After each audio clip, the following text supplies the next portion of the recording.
गादीला सुद्धा माझा मानाचा मुद्रा.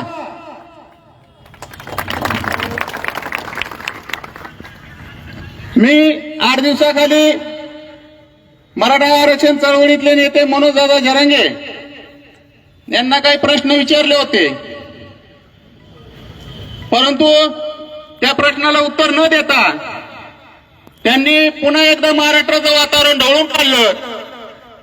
माझी त्यांना विनंती होती की दादा मी काय तुम्हाला प्रश्न विचारले, परंतु त्यांनी मला फडणवीसचा माणूस असं संबोधले गेलं आणि त्याबरोबर मला गिन्यान गेलेले बोलले. मी ऐकलं सगळ्यांनी, मी गिन्यान गेलेलं आहे म्हणून बोलले. ठीक आहे दादा, मी तुमचा गैरसमज दूर करतो. मी 2008-9च्या काळात दिवंगत आदरणीय विलासराव देशमुख साहेब मुख्यमंत्री असताना ते कुठल्या पक्षाचे होते? काँग्रेस पक्षाचे. त्या टायमाला आदरणीय बार्शी तालुक्याचे आमदार कुठल्या पक्षाचे होते? काँग्रेस पक्षाचे, राजभाऊराव. त्या टायमाला मी मराठा समाजाचं काम करत होतो. सरकार काँग्रेसचं होतं. मी त्या टायमाला विलासराव देशमुखांना इथं बार्शीमध्ये अडवलं होतं. त्यांची माझी काय दोंबादुबी झाली होती मराठा आरक्षणाच्या प्रश्नावरती. त्यानंतर मला पोलीस स्टेशनला नेलं, मला मारहाण झाली. पुन्हा मी दुसऱ्या दिवशी मराठा आरक्षणासाठी कोल्हापूरचे आयजी साहेब आले होते म्हणून मी सावंत साहेबांच्या विरोधात मोर्चा काढला मराठा आरक्षणासाठी. असा सगळा प्रकार घडला असताना तर दादा मी जर फडणवीसचा माणूस असतो तर मी काँग्रेसच्या विरोधात आंदोलन केलं असतं का? किंवा मी एक राजाभाऊचा माणूस असतो तर मी आज जर त्यांना तुम्ही संबंध लावत असता तर मी काँग्रेसच्या विरोधात आंदोलन केलं असतं का? समजा मी त्या आमदार साहेबाचा माणूस आणि मी त्यांच्याच पक्षातले मुख्यमंत्री इथं आलेत आणि मी त्यांच्या विरोधात आंदोलन केलंय, असं नसतं दादा. समाजाचं काम करणारा चळवळीतला कार्यकर्ता प्रत्येक महत्वाचा असतो. प्रत्येक घटकातला प्रत्येक कार्यकर्ता हा समाजासाठी योगदान देत असतो. त्या योगदान देणाऱ्या कार्यकर्त्याची तुम्ही किंमत केली पाहिजे. मी साधे आणि सोपे प्रश्न तुम्हाला विचारले होते दादा, कारण माझे काही प्रश्न होते. ते प्रश्न ह्याच्यामध्ये असे होते. पहिला प्रश्न असा होता की महायुती सरकार आपल्याला मराठा समाजाला ओबीसीतून आरक्षण देऊ शकत नाही म्हणून आपण महायुती विरोधात भूमिका घेतली. सगळ्या महाराष्ट्राने पाहिली का नाही लोकसभेला महायुतीच्या विरोधात भूमिका घेतलेली?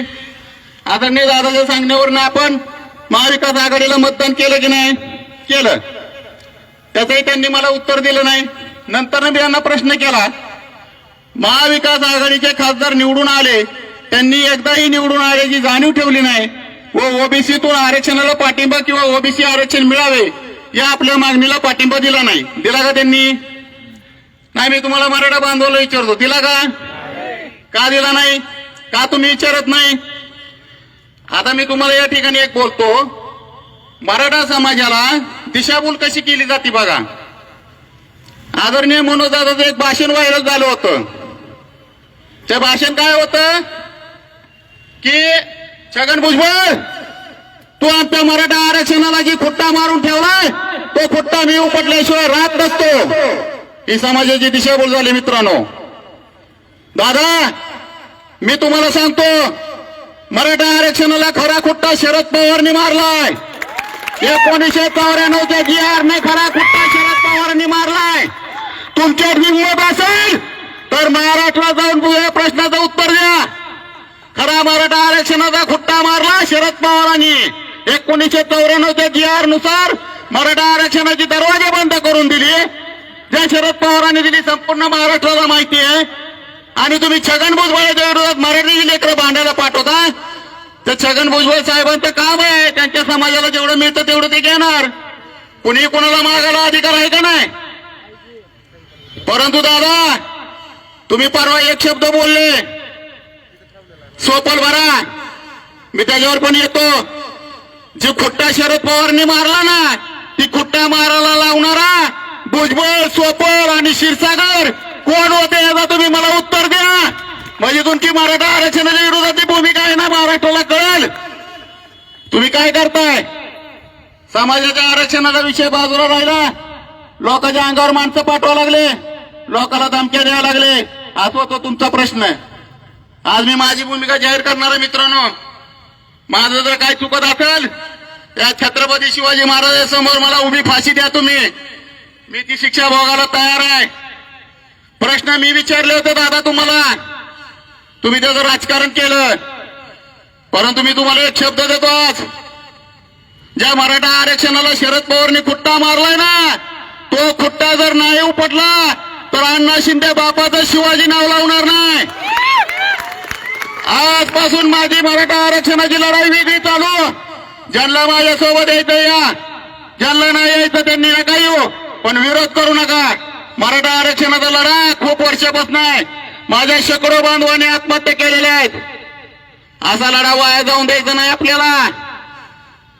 सुरुवातीला आम्हाला वाटलं काहीतरी मराठा आरक्षण पदरात पडतंय, परंतु त्याचा वास आला. हिम्मत करून माझ्या प्रश्नाचं उत्तर द्यायला पाहिजे होतं तुम्ही, की अण्णा तू बोलतो ती बरोबर आहे, शरद पवारांनी मराठा आरक्षणाला खुट्टा मारलाय. तुम्ही भुजबळच्या का नाव घेताय? 350 जाती तुम्ही मराठा समाजाच्या अंगावर काय घेताय? काय संबंध आहे? राजाकारच्या काळामध्ये मुस्लिम मराठा वाद झाले, आज इथं आमचे मुस्लिम बांधव आहेत, ते अजून गाव मिटलेले नाहीत. त्यानंतर दलित मराठा वाद झाले, तिथं आमचे दलित बांधव आलेले आहेत. नामांतराच्या वेळेस कुणी वाद केले संपूर्ण महाराष्ट्राला माहिती आहे. संपूर्ण महाराष्ट्राला माहिती आहे तो वाद कुणी केला. मराठी लेकरं काय तुम्हाला रिकामी वाटली काय? हा? आणि आता तुम्ही एकदम 350 जाती मराठा समाजाच्या अंगावर. अहो तुम्ही मराठवाड्याच्या आरक्षणाचा विषय घेऊन बसलात. तुमची मागणी काय होती? ती मागणी पूर्ण होत असताना तुम्ही ऐन टायमाला तोंडात आलेला घास तुम्ही बाजूला काढला. पहिल्यांदा महाराष्ट्रातला मुख्यमंत्री एकनाथ शिंदे मराठ्याचा असा मिळाला, तो बिचारा रात्रंदिवस काम करतो, रात्रंदिवस त्यानं कुणबीचे सर्टिफिकेट काढले. मराठवाड्याचा विषय जवळजवळ 90-95% मिटला. तुम्हाला आता ते आदेश देणार म्हटलं की तुमच्या कानातले की राजेश टोपे काहीतरी बोलले का नाही? त्याचं उत्तर द्या मला तुम्ही. हा तुम्ही मराठवाड्याच्या आरक्षणाचा विषय घेऊन बसला होता. तुमचा एकच डायलॉग असतो, माझ्या मराठा समाजातील गोरगरिबाचं लेकरांचं मला कल्याण करायचंय. 2 मिनिटं झाले की तुझ्या आईला आणि ह्याच्या आईला. अरे तुला महाराष्ट्रात फिरायचं नाही का ह्याला महाराष्ट्रात फिरायचं नाही? महाराष्ट्र तुम्ही एकच घेतलं का दादा? एक सामान्य कार्यकर्त्याने तुम्हाला प्रश्न विचारला, चूक झाली का माझी? माझे प्रश्न जर चुकीचे असते तर तुम्ही मला भर चौकात फाशी द्या. मुद्दा सोडून तुम्ही विनाकारण तुमचा अहंकार वाढलेला आहे. मी तर त्या पुढे जाऊन म्हणाल, तुम्हाला एक विशिष्ट प्रकारची हवा घुसली तुमच्या डोक्यात. कशाची हवा घुसली मला माहित नाही. आता तर असं वाटायला लागले की दादा तुम्हाला खरंच मराठा समाजाला आरक्षण मिळवून द्यायचंय का नाही, हा पण प्रशंका उपस्थित व्हायला लागली माझी. कारण रात्रंदिवस काम करणारं सरकार एकीकड, ज्यांनी मराठा समाजाच्या आरक्षणाला खुट्टा मारलेला एकीकड, आणि तुम्ही आम्हाला उदाहरण देता. मग सत्यात असेल त्याच्या विरोधात बांधणार आम्ही. बरोबर आहे दादा?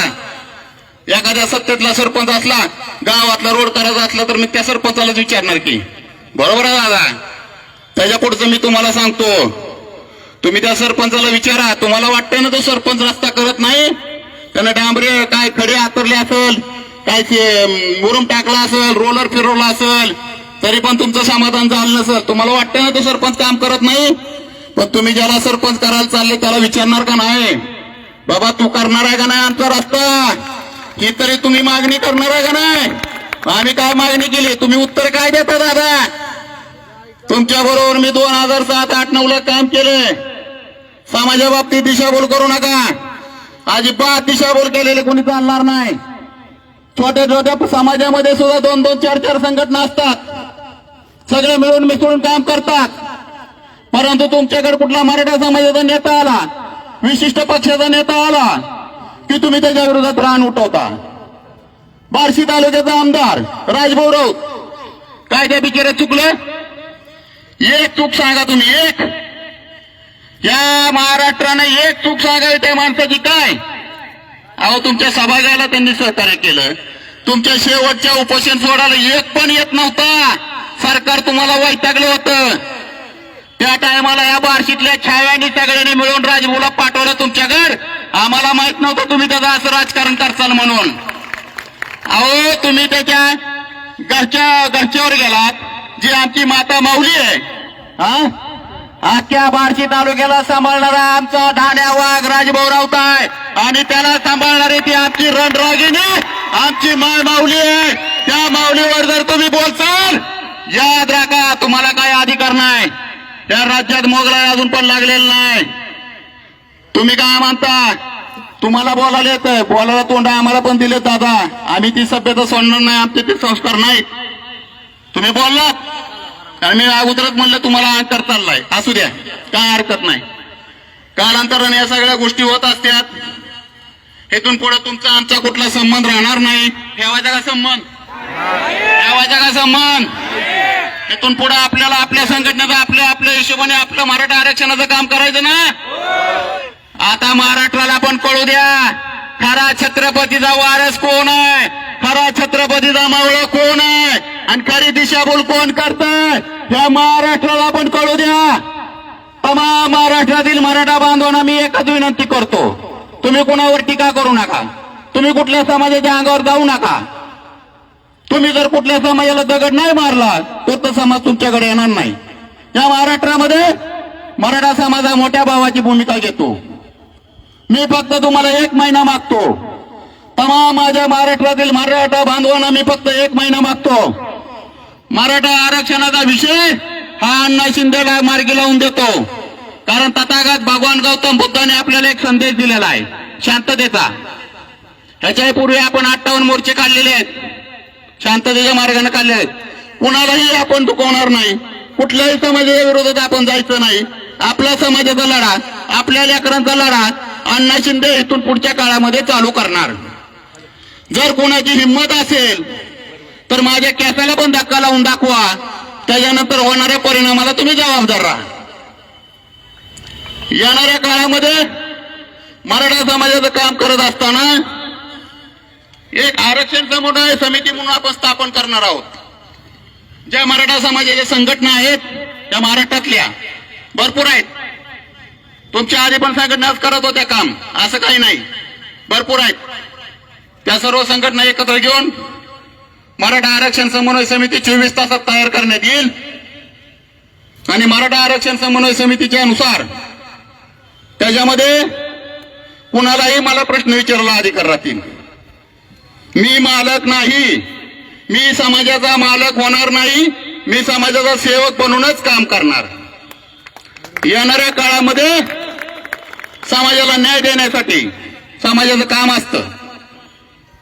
जे सरकार मायबाप असतं त्यांच्याकडनं जेवढं पदरात पडतं तेवढं घ्या, एक एक टप्पा पूर्ण करा. दादा तुम्ही मराठवाड्याच्या मराठा आरक्षणासाठी बसलात, परंतु तो विषय तुम्ही बाजूला ठेवला, महाराष्ट्रातला मराठा आरक्षणाचा विषय घेतला. ठीक आहे, घ्या, काय हरकत नाही. परंतु आम्ही तुम्हाला, किशोर चव्हाण तुम्हाला आठवत असत, तुमच्या जवळचा माणूस, आम्ही सगळ्यांनी तुम्हाला सांगितलं होतं दादा आपली मागणी मराठवाड्याची आहे. कारण खरोखर मित्रांनो आपल्या पश्चिम महाराष्ट्रातली थोडी परिस्थिती बरी आहे, कारण मराठवाड्यातला आपला मराठा समाज खूप गरीब आहे. आज तिथे एक माझी ताई आमरण उपोषणाला बसलेली आहे. मराठवाड्याच्या मराठा आरक्षणासाठी तिथे एक माझी ताई आमरण उपोषणाला बसलेली आहे.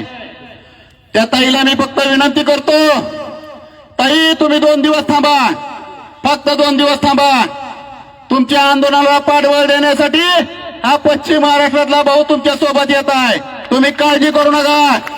पहिला विषय मराठवाड्याचा मिटवला जाईल, मराठा आरक्षणाचा विषय. पहिला विषय मराठवाड्यातला मराठा समाजाचा विषय मिटवला जाईल, त्याचा टप्पा पूर्ण करण्यात येईल. नंतर पश्चिम महाराष्ट्रातला विषय मिटवला जाईल, सगळा टप्पा करून महाराष्ट्राचा विषय मिटवला जाईल. मी तुम्हाला एवढा शब्द देतो, येणाऱ्या 1 महिन्याच्या काळामध्ये महाराष्ट्रातला एकही मराठा आरक्षणाशिवाय वंचित ठेवणार नाही, हा माझा शब्द आहे तुम्हाला. आपण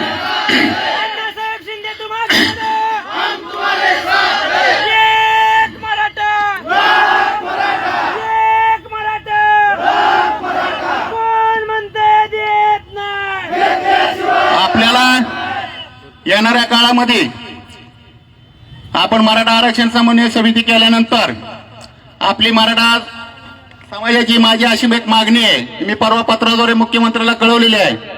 कारण तो विषय आता सोडून द्या, त्यांचा आपला विषय संपला. आता आपण आपल्या विषयाकडे आपल्या कामाकडे लागतोय. आपली मागणी अशी आहे, प्रामुख्याने पहिली मागणी मी अशी केलेली आहे, ज्या मराठा आरक्षणासाठी माझ्या मराठा बांधवांनी आत्महत्या केल्या, भावनेच्या भरात जाऊन त्यांनी त्यांचं जीवन संपवलं, त्याच्यामध्ये माझ्या बार्शीचा पण एक होता ना, प्रसाद देटे, कुठे गेला बाया आहे का, त्यानं मी एका संघटनेत काम करत होतो. तो माझ्या चळवळीतला तयार झालेला कार्यकर्ता होता. सगळ्या बार्शीला माहिती आहे, इथं माझा भैया आहे.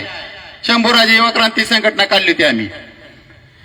त्या माझ्या कार्यकर्त्यानं मराठा समाजाला आरक्षण मिळावं म्हणून आत्महत्या केली. अशा शेकडो कार्यकर्त्यानं आत्महत्या केली. म्हणून माझी मुख्यमंत्री साहेब तुमच्याकडे प्रमुख मागणी आहे.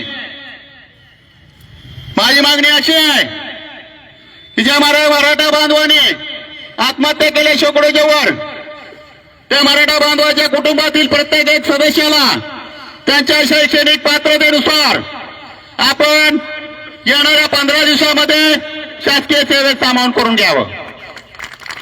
जेणेकरून जर मी 1 महिन्यानं मराठा आरक्षणाचा विषय मार्गी लावत असेल तर माझं पहिलं कर्तव्य, ज्यांनी माझ्या मराठा समाजाला आरक्षण मिळावं म्हणून जीवदान दिलं, बलिदान दिलं, त्यांच्या घरात पहिली चूल पेटली पाहिजे. बरोबर आहे, चुकीचं आहे माझं? आपल्याला त्यांच्या घरातला एक जण नोकरीला लावायचा. पहिली मागणी माझी ही आहे. आणि मुख्यमंत्री साहेब, मी आता एक दुसरी मागणी करतो तुम्हाला. 2 दिवसांनी बार्शी तालुक्यातूनच मराठा समाज नव्हे, संपूर्ण महाराष्ट्रातला जो माझ्यासोबत येईल, मग तो 100 येऊ, 500 येऊ, 1000 येऊ, 10,000 येऊ, या लाखो येऊ, सर्व समाज घेऊन मी तुमच्या मुंबईच्या सह्याद्री अतिथीगृहावर येत आहे. येणाऱ्या 2 दिवसामध्ये तुम्ही आम्हाला वेळ द्यायचा. संपूर्ण समाज घेऊन मी तुमच्याकडे येत आहे. या 1 वर्षात काय काय केलं तुम्ही मराठा समाजाच्या आरक्षणासाठी, सगळ्या महाराष्ट्राला तुम्ही सांगावं लागेल. जोपर्यंत तुम्ही सांगणार नाही तोपर्यंत आम्ही तुमच्यापासून उठणार नाही.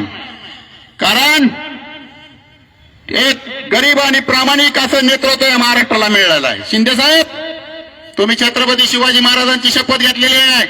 या अण्णा शिंदेला माहिती आहे तुम्ही काय तळमळीनं काम केलेलं आहे.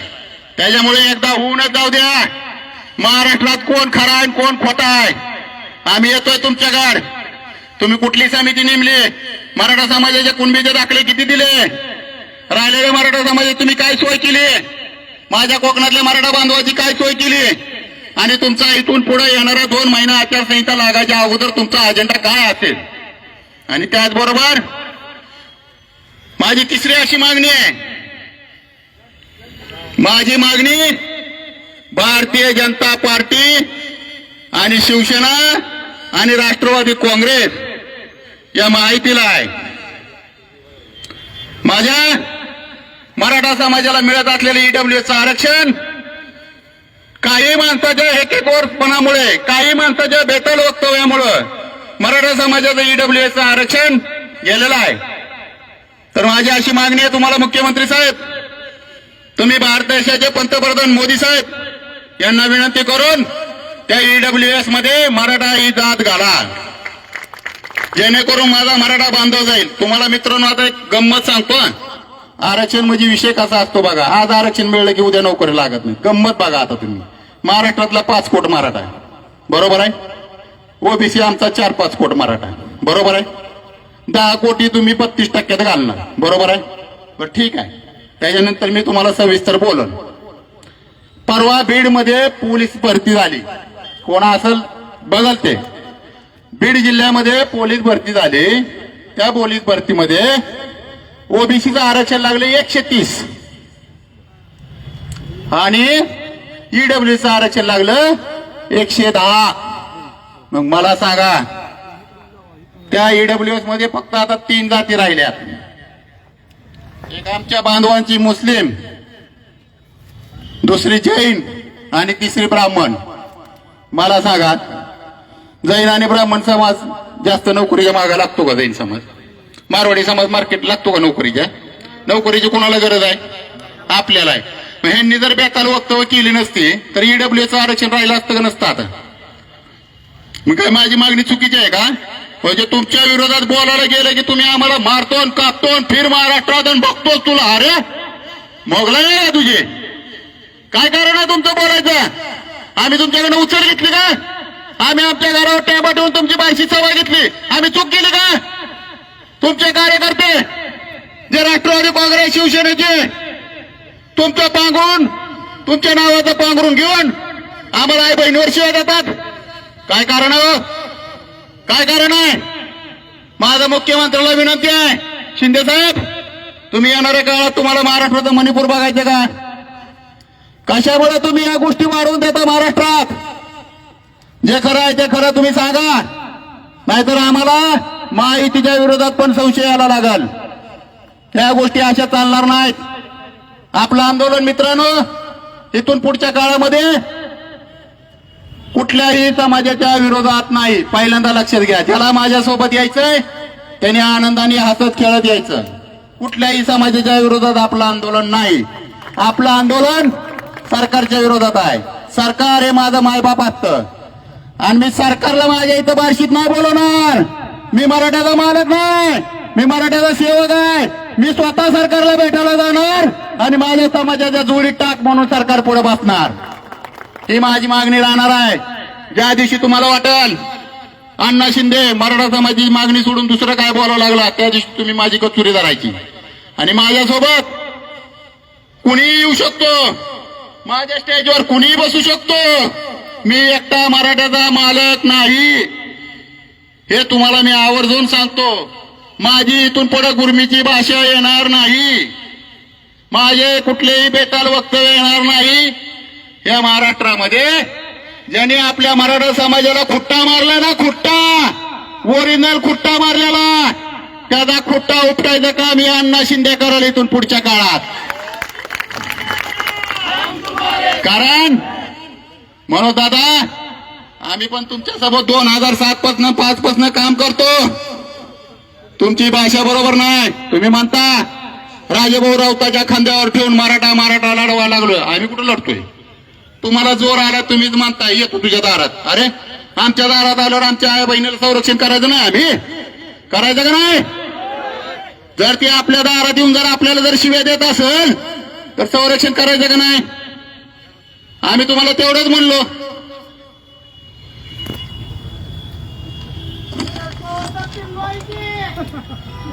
आता आम्हाला तुमच्या विरोधात जास्त बोलायचं नाही कारण तुम्ही महाराष्ट्राचे नेते आहेत. असू द्या, तुम्ही महाराष्ट्राचे मालक व्हा, माझी काय हरकत नाही. पण मी विचारलेले प्रश्न जर चुकीचे असतील, सच्च्या मराठा समाजानं मला विचारायचं आहे. मी बोललेलो चुकीचं आहे. ज्या वेळेस मराठा समाजाचा आरक्षणाचा प्रश्न मिटायला आला त्यावेळेस तो प्रश्न भरकटण्यात आला आणि त्याचं राजकारण चालू आहे असा मला वास आला. म्हणून मी तुम्हाला काही प्रश्न विचारले होते. परंतु हे सगळं विचारत असताना एक महत्वाची मागणी मी केली होती तुम्हाला की दादा येणाऱ्या काळामध्ये आपण एकनाथ शिंदे सारखा मराठा मुख्यमंत्री सोडून गैर मराठा मुख्यमंत्री करणार का? काय माझं चुकीचं आहे? मी माझ्या जातीशी इमानदार आहे. मी एवढंच विचारलं तुम्हाला. यात रागायचं काय कारण आहे तुम्हाला? विचारू नये का? विचारलं ना मी. दादा तुम्ही माझे नेते होता, मी विचारलं, प्रामाणिकपणाने विचारलं. माझी भाषा इथून पुढे कधी तुमच्या विरोधात येणार नाही. फक्त इथून पुढे माझा लढा वेगळा राहील. तो लढा असा राहील की आज माझी एकताही मराठवाड्यात आमरण उपोषणासाठी बसलेला आहे, तिलाही माझा पाठिंबा राहील. महाराष्ट्रातली मराठा आरक्षणाचा प्रश्न मिटवण्यासाठी माझाही लढा चालू राहील. परंतु हे सगळं करत असताना तुम्ही मला राजभाऊ बरोबर संबंध जोडले, फडणवीस संबंध जोडले. मी तुम्हाला फक्त एकच प्रश्न विचारतो दादा, तुमचे आणि राजेश टोपेचे संबंध काय? तेवढं फक्त महाराष्ट्राला एकदा कळू द्या. बस आता तुम्ही तेवढं फक्त महाराष्ट्राला सांगा. आता तुम्ही म्हणताय ना मराठा समाजाच्या गोरगरिबाच्या आरक्षणासाठी आपण लढतो करतो, ठीक आहे, सगळे लढतात, आम्ही पण लढतो, तुम्ही पण लढताय. परंतु बाकीचे सगळे लढत असताना कोणी कोणाच्या समाजाच्या अंगावर धावून गेलं नाही किंवा कुठला समाज आपल्या अंगावर आला नाही. आज 350 जातीचे लोक मराठा समाजाच्या विरोधात मोर्चे काढतात.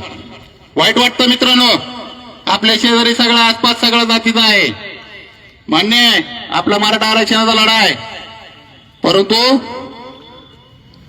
त्या जातीच्या अंगावर नसतं जायचं. आपण त्यांच्या ह्याच्यावर जाऊन आपल्याला आपली संस्कृती नाही खराब करायची दादा. असं होतं, तुमचा स्वभाव आहे, तुमचा अहंकार कमी करा एवढंच मी तुम्हाला विनंती करणार आहे. मी याच्यापेक्षा तुम्हाला काही बोलणार नाही. येणाऱ्या काळामध्ये मी माझ्या मराठा समाजाचं काम प्रामाणिकपणे करणार आणि काम करत असताना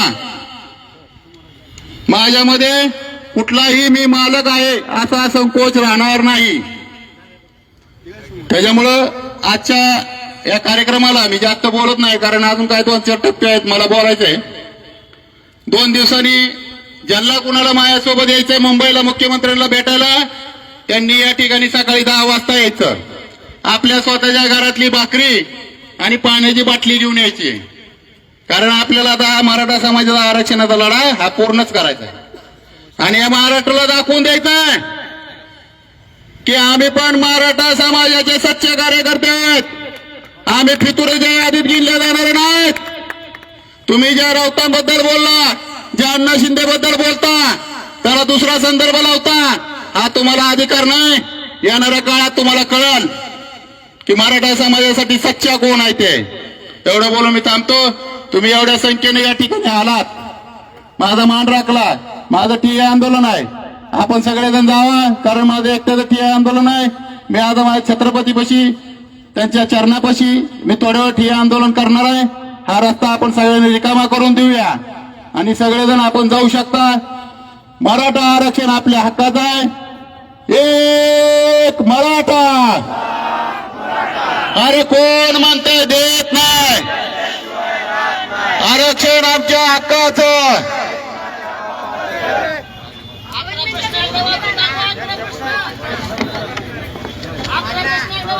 आता जाता जाता तुम्ही फक्त 11 प्रश्न वाचत जावा, मी वाचून दाखवतो.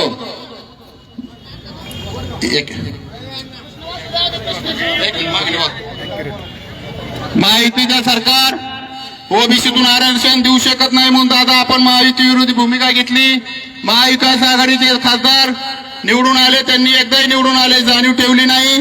ओबीसीतून आरक्षणाला पाठिंबा किंवा ओबीसी आरक्षण मिळावे या आपल्या मागणीला पाठिंबा दिला नाही. दादा आपण महायुतीच्या विरोधात आता पण भूमिका घेतली आहे. दादा आपण आपल्या भूमिकेमुळे गरजवंत मराठा समाज महाविकास आघाडीला मतदान करेल का यात शंका नाही. असे 10-11 प्रश्न विचारलेले आहेत मी, ते तुम्हाला सगळ्याला माहिती आहे. आणि या ठिकाणी माझ्या ताई काय मनोगत व्यक्त करणार आहेत, मी त्यांना विनंती करतो. ताई तुम्ही स्टेजवर या, तुम्ही बिंदास बोला, काय काळजी करू नका.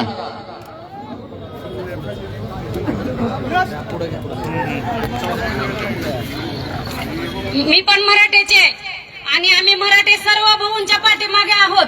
जरांगे साहेबांनी असं काही दुसरं राजकारण करू नये. आपला हक्क काय आहे, आपली दिशा काय आहे, ही आरक्षणाचे. आरक्षण सोडून तुम्ही म्हणायचं की सोपल साहेब चांगले आहेत, राजभाऊ चांगले नाहीत. तुम्ही काय येऊन बघितलं जरांगे साहेब? असं नाही बोलायला पाहिजे. आमच्या सर्व बार्शीकरांच्या, सर्व बार्शी तालुक्यांचं, अगर बार्शीतलं सगळ्यांच्या समस्या सोडवतात, सगळ्यांचं काम करतात आणि इथून करत राहतील. आणि आम्ही इथून पुढे आम्ही सगळे त्यांच्या पाठीमागत भाऊंच्या. एवढंच मला बोलायचं होतं की भाऊ तुम्ही काय पण विचार करू नका. आम्ही सगळे महिला तुमच्या पाठीमाग आहोत आणि मराठीचे आहेत. आम्ही सगळे मराठी तुमच्या पाठीमाग आहोत. धन्यवाद ताई. या ठिकाणी आलेल्या आपल्या सर्व मराठा समाज बांधवांनी थोडा शांततेत जावा एवढी मी विनंती करतो. यानंतर या ठिकाणी अश्वारूढ पुतळा छत्रपती शिवाजी महाराज त्या पुतळ्यापाशी अण्णासाहेब शिंदे बसणार आहेत. तिथे पत्रकारांना ते बाईट देतील. अण्णा